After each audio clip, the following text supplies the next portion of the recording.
नमस्ते कैंसर। मैं उम्मीद करती हूँ कि आप सभी अच्छे हैं, अपनी लाइफ में ग्रो कर रहे हैं, प्रोग्रेस कर रहे हैं। Sending you lots of prayers and best wishes from my side. Please take care, stay safe.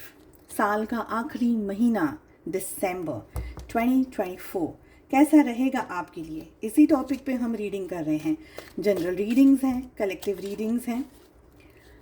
यहाँ पर हम बात करने वाले हैं ऑल ओवर एनर्जीज कैसी रहने वाली हैं आपके लिए, आपके job, career, business, health, wealth, finances etcetera में। साथ ही चेक करेंगे आपकी लव लाइफ कैसे रहने वाली है throughout the month. Special guidance को पुल करने वाले हैं। और अगर आप अपने लिए एक पर्सनलाइज टैरो रीडिंग बुक करना चाहते हैं तो डिस्क्रिप्शन के अंदर आपको मेरा व्हाट्सअप नंबर मिल जाएगा। दूसरे सोशल मीडिया प्लेटफॉर्म्स पे अगर आप मुझे फॉलो करना चाहते हैं, सारी लिंक आपको इसी वीडियो के डिस्क्रिप्शन बॉक्स के अंदर मिल जाएगी। मेरे व्हाट्सएप चैनल से जुड़ना चाहते हैं, उसकी लिंक भी आपको इसी वीडियो के डिस्क्रिप्शन बॉक्स के अंदर मिल जाएगी। चलिए, 2024 का आखिरी महीना दिसंबर कैसा रहने वाला है आपके लिए। इसके अलावा काफ़ी सारे इंटरेस्टिंग टॉपिक्स एंड वीडियोस आपको चैनल की प्लेलिस्ट के अंदर मिल जाएंगे। चलिए, जो सबसे पहली एनर्जी आप लोगों के लिए आ रही है कैंसर, वो आ रही है फायर क्रैकर की। देखिए, फायर क्रैकर का मतलब होता है कोई ऐसी चीज़, कोई ऐसी बात, कोई ऐसी एनर्जी जो अचानक से आई और हो गई। तो ज़रूरी नहीं है कि ये पॉजिटिव चीज़ हो। कुछ अचानक से हुआ और मतलब अचानक से हुआ और ठीक भी हो गया, शायद कुछ नुकसान भी करके गया, शायद कुछ प्रॉब्लम भी देके गया। तो कोई ना कोई सिचुएशन ऐसी जो आपकी लाइफ में आई अचानक से और हो गई। कोई खुशी आ गई, अचानक से आ गई, ख़त्म हो गई, अचानक से हुआ, चला गया। ठीक है, तो ऐसी एनर्जी दिख रही है। सेकंड कार्ड हमारे पास में आ रहा है कैरेज, जो कि ये कह रहा है अ जर्नी आइदर फिजिकल और मेंटल। कहीं आप बाहर जाते हुए दिख रहे हैं, कहीं बाहर जा रहे हैं, बाहर जा सकते हैं, जॉब से लेकर जा सकते हैं, अपनी फैमिली के साथ जा सकते हैं, या तो आपकी जो जर्नी है वो फिज़िकल फॉर्म में नहीं हो करके मेंटली हो, इमोशनली हो। आप कहीं जाना चाहते हैं, अचानक से आपको लगी कि यार मैं यहाँ पर चला जाऊँ, यहाँ ये कर लूँ, मैं वो कर लूँ। तो somewhere either you are travelling और यू आर ट्रैवलिंग फिजिकली और mentally. Okay, the next card is the card of teapot, जो कि हमें कह रहा है deep friendship with someone of the same sex. हो सकता है कि आपकी किसी के साथ में इतनी अच्छी दोस्ती बन जाए, इतनी अच्छी यारी दोस्ती हो जाए जो आप ही के जेंडर के हो। ज़रूरी नहीं है आप ही के जेंडर के हो, बट हाँ, ऑपोजिट जेंडर भी हो सकता है। बट बहुत अच्छी आपकी जेल हो जाए, आपकी बहुत अच्छी अंडरस्टैंडिंग बन जाए। ऑफिस में हो सकता है, घर पे अचानक से कोई दोस्त आ गया, पुराना कोई दोस्त आ गया, कोई जान पहचान का व्यक्ति आ गया, तो वो एनर्जी दिख रही है। Next is the card of dog, protection from a powerful friend. आपका कोई बहुत ही अच्छा दोस्त है, आपका कोई बहुत अच्छा फ्रेंड है, कोई वेल विशर हैं जिनसे आपको प्रोटेक्शन मिल सकता है। कोई प्रॉब्लमैटिक सिचुएशन के अंदर आपको ज़रूरत हो तो आप उनसे शायद मदद मांग रहे हो। Next energy is the energy of cane, pay attention to your health. तो यहाँ पर हेल्थ को लेकर के इशू आ सकता है, थ्रू आउट द मंथ नहीं, but for some time of the month, for some days also. तो हेल्थ को लेकर के ध्यान रखना है। Next is the card of peacock, be aware of great pride. देखिए, पीकॉक की एनर्जी वैसे बहुत अच्छी एनर्जी है, ठीक है, it's a lucky energy, it's a positive energy. But ये एनर्जी हमको बता रही है अपने काम में, अपने कार्य में, अपनी किसी भी चीज़ में, अपनी ब्यूटी में, अपने लुक्स में, अपने कोई भी चीज़, पैसे पे, गाड़ी पे बहुत घमंड नहीं करना है, क्योंकि वहाँ से डाउनफॉल होने के चांसेस बढ़ जाते हैं। Next is the energy of basket, recognition, reward for merit.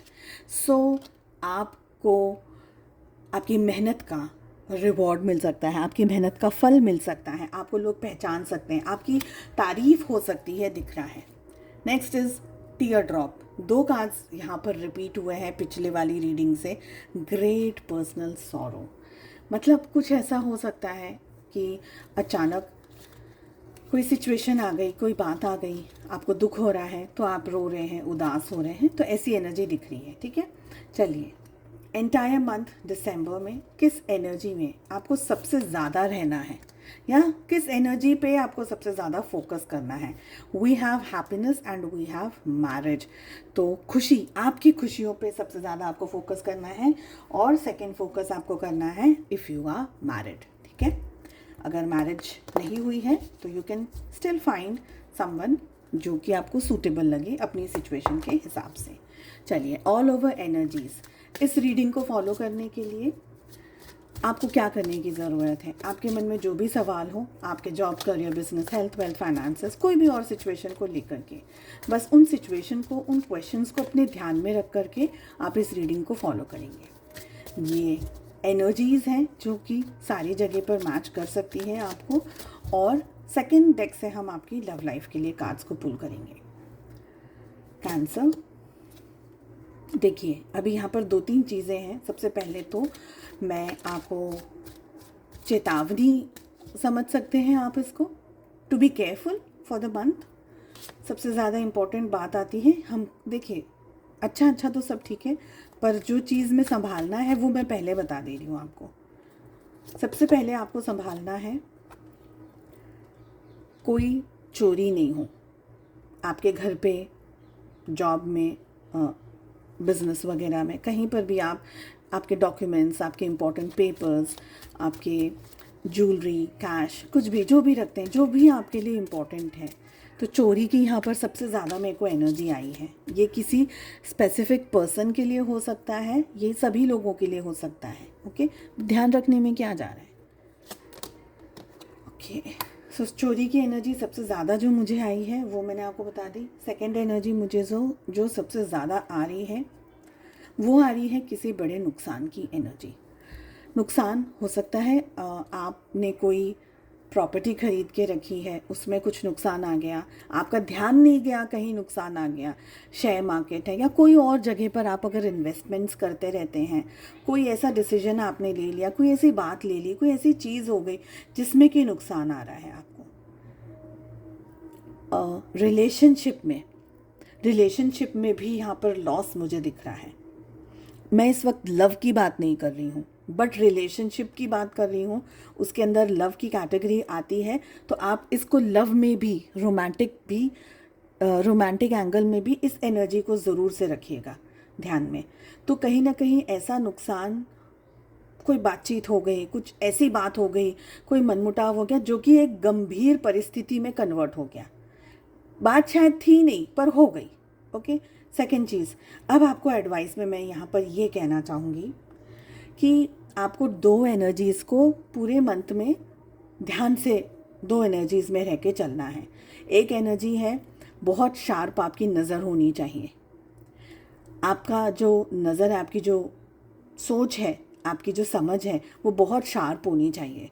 मतलब सुई से काम चलता है तो सुई की ज़रूरत है, तलवार की ज़रूरत नहीं है। पर अगर तलवार की ज़रूरत है अपने काम के लिए तो सुई से काम नहीं करेंगे। तो वो एनर्जी एक है। दूसरी बात है, शार्प रहिएगा और सॉफ्ट रहिएगा। Soft in the sense sweet रहिएगा। अगर आपको लगता है कि लड़कर नहीं, बात करके सोल्यूशन मिल सकता है, तो पहले बात करके सोल्यूशंस को निकालिएगा। लड़ना सेकंड रखिएगा, लास्ट रखिएगा। आवाज़ तेज़ करना लास्ट रखिएगा, गुस्सा करना लास्ट रखिएगा। शांति से सुलझी हुई एनर्जीज़ में ज़्यादा रहने की कोशिश करिएगा। ठीक है, आपके ये एक तरीके से अगर मैं कहूँ तो आपकी टेस्ट का टाइम आ सकता है, जहाँ पर अचानक आप बहुत ही स्वीट हैं, अचानक आप बहुत ही गुस्सा कर रहे हैं, अचानक आप एकदम कंफर्ट हैं, अचानक आप एकदम डिस्कम्फर्ट में आ रहे हैं। तो ये एक ऐसा पीरियड है। मगर आप जितना शांत रहेंगे, या कोई स्पेसिफिक प्रेयर है, पूजा है, जब भी घर से बाहर निकलते हैं, कुछ ऐसा करके जाते हैं, तो वो हमेशा अपने देवता को, अपने ईश्वर को, अपने कुल देवता, कुल देवी, जो भी आपके गुरु हैं, आपके ईश्वर, आपके घर में बुजुर्ग हैं, उनके ब्लेसिंग्स लेकर के चलेगा। ठीक है, ट्रांसफॉर्मेशन की एनर्जी भी मुझे यहाँ पर दिख रही है। तो कुछ ना कुछ इम्पॉर्टेंट आपकी लाइफ में होता हुआ दिख रहा है। एक्सपेक्टेशंस को साइड में रखिएगा इस मंथ। ठीक है, गो विद द फ्लो। जैसे जैसे चीज़ें आ रही वैसे वैसे टर्न्स एंड ट्विस्ट्स आते चले जा रहे हैं। पहले से बहुत ज़्यादा प्लानिंग करके चलेंगे, शायद सक्सेस में नहीं कन्वर्ट हो पाए। इसीलिए आपका मैंने पहले ही जो स्टार्टिंग करी है रीडिंग कि इस कार्ड की कि आपकी नज़र बहुत स्ट्रांग होनी चाहिए, नज़र तेज़ होनी चाहिए, दूरदृष्टि भी होनी चाहिए आपके पास में, ठीक है। हेल्थ को लेकर के इश्यूज हो सकते हैं, मेंटली बहुत ज़्यादा एंगेज्ड हो, शायद ओवरवर्क हो, बहुत ज़्यादा काम चल रहा है, बहुत सारी इश्यूज, बहुत सारी चीज़ों को एक साथ मैनेज कर रहे हैं, घर भी मैनेज कर रहे हैं, परिवार भी है, हेल्थ भी है, बच्चे भी हैं, बूढ़े भी हैं, बहुत सारी जगह पर चीज़ें आ सकती हैं। पर एक अच्छी बात यहाँ पर क्या है, अच्छी बात यह है कि आप इन सारी चीज़ों को फाइट कर लेंगे, सारी चीज़ों को। आपका ध्यान सही डायरेक्शन में होना ज़रूरी है।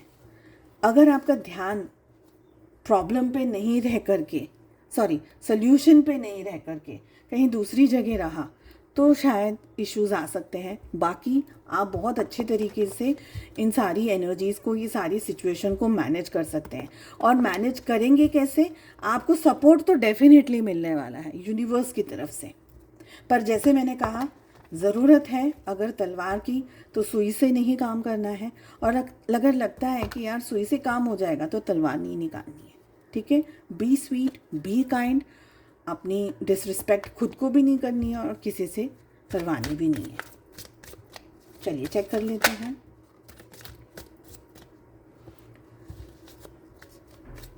आपकी लव लाइफ में क्या होने के चांसेस हैं।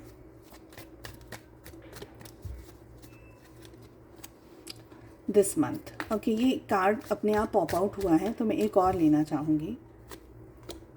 ओके, देखिए आपके साइड से है ना, मुझे लग रहा है कि आप बहुत स्ट्रॉन्ग हैं, बहुत ही ज़्यादा पावरफुल हैं, बहुत ही ज़्यादा पिक्चर क्लियर है आपके लिए कि आप इस रिश्ते से, अपनी रिलेशनशिप से, अपने पार्टनर से क्या चाहते हैं। बट कहीं मुझे लग रहा है, क्योंकि 9 ऑफ सोर्ड्स भी आया है सामने, अपने आप पॉप आउट हुआ है, तो कहीं मुझे ये भी लग रहा है कि कोई बात की या तो आपको तकलीफ़ मिली है या आपको दर्द दिया है पास्ट में, जिसमें आप एक तरीके से आप बहुत स्ट्रेस में हैं एक तरीके से। दोनों ही कार्ड्स आ गए, 9 एंड 10 ऑफ सोर्ड्स आ गए, दोनों ही कार्ड्स आ गए। आप रिलेशनशिप में बहुत क्लियर हैं कि आपको क्या करना है, आपको क्या चाहिए, अपने रिश्ते से खुद से क्या चाहिए और अपने पार्टनर से क्या चाहिए।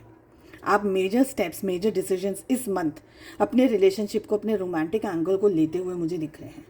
आपके पार्टनर की अगर मैं बात करूं, आपके पार्टनर आपके जितनी पॉजिटिव एनर्जी में नहीं है, एक बात। सेकंड बात, आपके पार्टनर आपको जीतना चाहते हैं, आपको पाना चाहते हैं, बट अपने टर्म्स एंड कंडीशंस पे। मुझे लगता है कि ये मंथ आप उनकी ज़्यादा चलाएंगे नहीं, क्योंकि आप इतनी अच्छी एनर्जी में, आप इतनी पॉजिटिव एनर्जी में कि आपको सिर्फ अच्छा ही पसंद आने वाला है। कोई गलत बात, कोई गलत बिहेवियर, कोई डिसरिस्पेक्ट, कोई नॉनसेंस आप नहीं टॉलरेट करने वाले हैं इस मंथ, ठीक है। रिलेशनशिप की एनर्जी, स्पेशली मुझे आपके पार्टनर का जो बिहेवियर है ना, वो थोड़ा सा लड़ाकू विमान जैसा लग रहा है।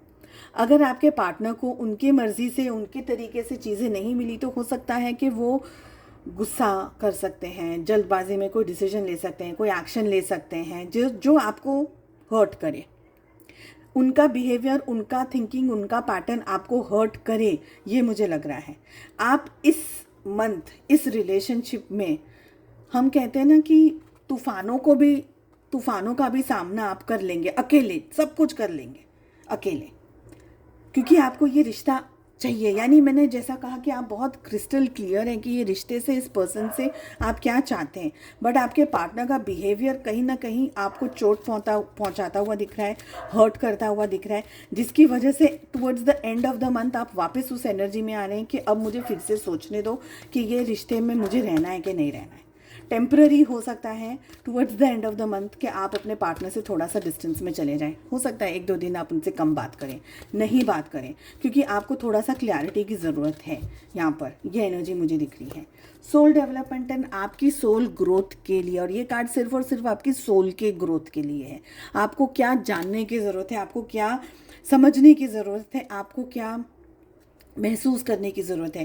कार्ड आ रहा है हैप्पीनेस का, खुशी का, और ये हैप्पीनेस की एनर्जी आपके लिए पहले भी आई है। कार्ड हमें कह रहा है I am aware that being happy means that I am on the right path.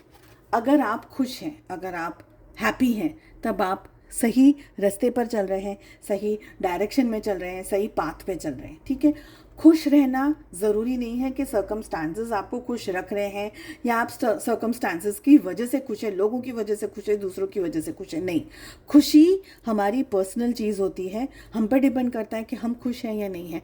भले कितना भी सब केओटिक चल रहा हो, अच्छी हैप्पीनेस वाली एनर्जी में अगर आप रहेंगे तो आपको ये मंथ खुशी हैप्पीनेस की ज़्यादा ज़रूरत है।